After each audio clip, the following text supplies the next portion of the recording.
Hi, it's time for good energy, and I'm Dr. Julie at Endeavor Health and Chiropractic. And today we are talking about how to find a path through the holiday stressors. So the holidays are notoriously a time for stress, but not even just, the hustle and the bustle of the regular seasons. The interesting thing to know about winter in North America is that during the winter, and probably during South America during the winter too, but, South America, in the Northern Hemisphere, Northern Hemisphere versus Southern Hemisphere. In the Northern Hemisphere during Christmas, or during the holiday season, we have the shortest time of the year. We have increased pressure, atmospheric pressure, and we have increased exposure to people because we are traveling. So that leaves us with three very interesting side effects, ignoring all the other things about the holidays. First off, increasing contact means that cold and flu season, the ramp up in cold and flu stats really kind of goes high during Christmas because everybody's around everybody else, and then you're passing those germs around the country and coming back home. So cold and flu season usually starts to peak after the holiday season because of exposure. The second thing is that atmospheric pressure of the cold air and the cold solid air on our atmosphere actually has a tendency to is correlated with increased aortic aneurysms. It's correlated with increased cardiovascular events. So this increased air pressure, the cold, all are associated with increased cardiovascular events, which by themselves would be enough stress. And last but not least, we are at the lowest point of our sunlight, which means that, and in the further up in the Northern Hemisphere you go, the less good quality light you're getting. So our vitamin D levels are low, which means that our depression and our cold and flu susceptibility is also increased. So all of these things just by themselves are enough to kind of knock our bodies back and reduce our energy to heal. So we've got the stressor of the atmosphere, we've got the stressor of being in contact with more people than normal, and we have the stressor of low sunlight, which means that we have less vitamin D.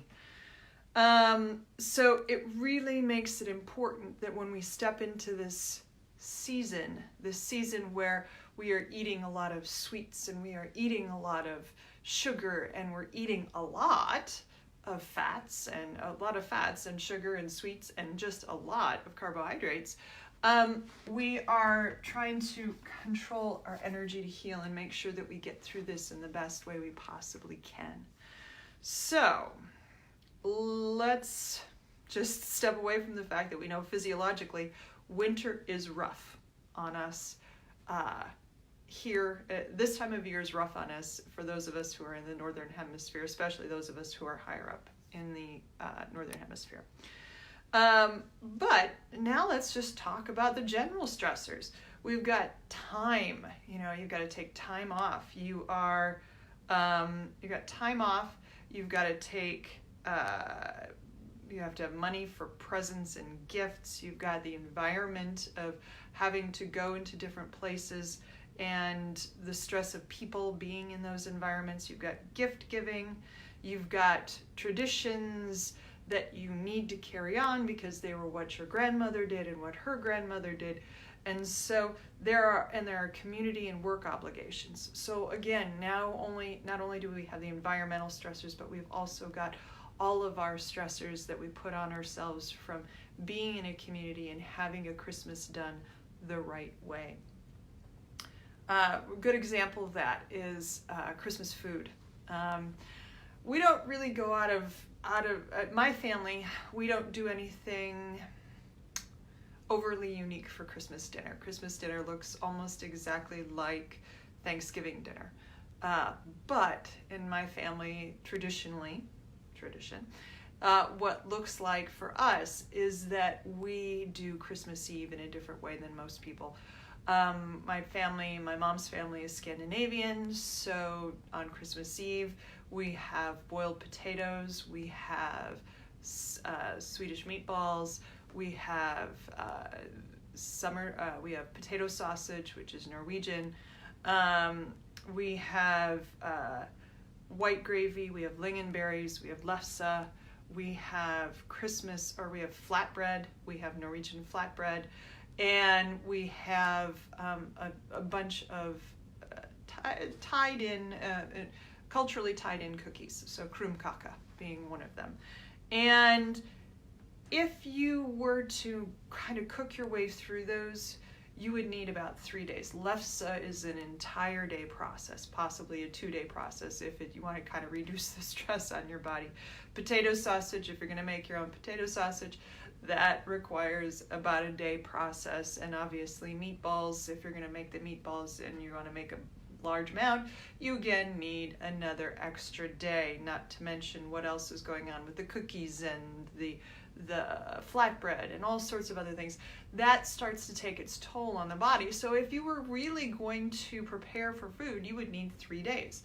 What would be a smart way to do that is, knowing that you'd need 3 separate days, is that the weekends between Thanksgiving and Christmas, you just take one of those days and do one of those major tasks. Great, but what if you've got 6 million other things going on inside of your head? What if, because of where you are in the healing, you have an earwig in your head about how much you can get done and how much you're supposed to get done, and you end up with having more stressors than you actually need. So I want you to think about this in terms of, here are my activities that I want to do, or that I always do during the Christmas season, but can I break them down into good energy and stressors? So if you can start with that, break them down into good energy and in stressors, and then say, okay, what of these tasks that I have to do that are stressors are tasks that I really, really need to do? Or can I take those tasks that are actually stressors for me, and can I break them down into a different way? And then there is another way you can do that, and that's by breaking them down on a matrix of urgent and important. Urgent versus non-urgent, based on timing. Do they need to be done now? Can they be done later? Important, meaning they have to be done, or non-important, they can be left aside. If you can take your stressors and you can put them into that matrix, you can figure out what of your stressors you should just buckle down and do first thing in the morning so that you get them out of the way, and what stressors you might actually just want to delete, even if that might upset other people, but because it makes your energy to heal higher. All right, so let's take a couple examples. Let's say you have the following things that are very stressful for you. Your giving list or your gifting list. What do I need to do? I am always trying to track through it and check it off, and it's always a really stressful activity. Food preparation. So you're cooking, you're hosting, food preparation is on that list. You've got a work party that's coming up on the weekend, and that is also something that it's stressful. We got to figure out what to do with it. And decorating the house. Let's say you haven't even stepped into that role yet. And you've got these 4 things, and the question is, can we break them down into urgent, non-urgent, important, non-important? And so if we think about those urgent versus non-urgent things, what needs to be done now? And urgent would be, given that this is the Thursday before Christmas, and if you're giving for Christmas, you need to get that giving list finished now, very soon. You need to make the orders or go out and do your shopping so that they're done by Christmas Day. Urgent might also be that you have a work party on Saturday. So those are 2 urgent things. But non-urgent things, food preparation, you could save the food preparation for later. You could do that the day before, but food preparation, that's kind of hanging out on the non-urgent, and decorating the house, non-urgent, unless you're hosting, and then you can put it into the urgent, but non-urgent if you're not hosting.